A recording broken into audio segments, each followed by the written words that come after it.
Right now, for more on the ongoing tournament, I'm now joined in studio by Patrick Obath, the tournament director of this year's edition of the Kenya Open. Patrick, thank you for joining us. My pleasure. Obviously, the Kenya Open, an African tournament, but how have African golfers fared so far? We have had a not too good showing by the African golfers this year. We had a total of 26 golfers from Africa, which included 22 from Kenya, and the others are from Tanzania, Uganda, Rwanda, and also from Nigeria. Out of the 26 professional golfers, and then we had 6 amateur golfers, making a total of 32. 2 of them made the cut, only 2, which is, I think, is quite low. So we have a lot of work to do in terms of trying to get new talent to be able to get some of them to make the cut this year. All right, indeed. And of course, this is a special year for the Kenya Open, 50 years, increased prize money, many changes coming to the Open. What exactly are we celebrating this time around? What can we expect to see tomorrow as part of the Golden Jubilee celebrations? We've been in celebration mode now for almost 6 months.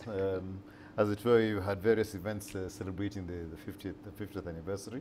But I think the biggest thing was the fact that the prize money went from 220,000 euros to €500,000. That was a huge jump, thanks to the support of the Kenya government, which gave us 100 million shillings.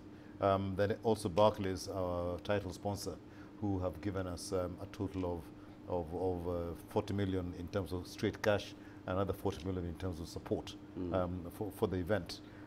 That has meant that the level of golf that you're seeing this year is extremely high. And I think that's to the detriment, obviously, of not only the players from Africa, but also to the traditional players who have been coming to the event. Much to the extent that for the first time ever, we had a pre-qualifying round, which was held at VetLab on Monday this week.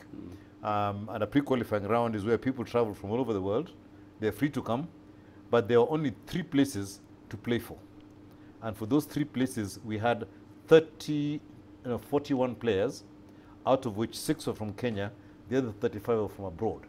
So that is how, that for us was a big surprise, but it also shows that we really have a tournament that is worth coming to. Indeed, big strides being made. Now, in terms of improving the level of the game, like you said, to grassroots level, and also for women, because the Kenyan men's game seems to be doing well enough. What needs to be done in terms of sensitization and growing at grassroots level? I think this year, with the help of our sponsors, we've really done a lot in terms of a lot of chat on social media, which has got a lot of people engaged.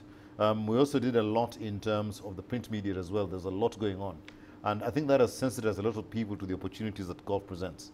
What we've got in plan for the next year or so is to start a series that is going to get professional golfers to play golf all the time, rather than wait for the Kenya Open to come. Instead of amateur level. Yeah. And then hopefully if we have a tour, then it means that the juniors and the people who are coming up the pipeline will then see something to play towards as a career.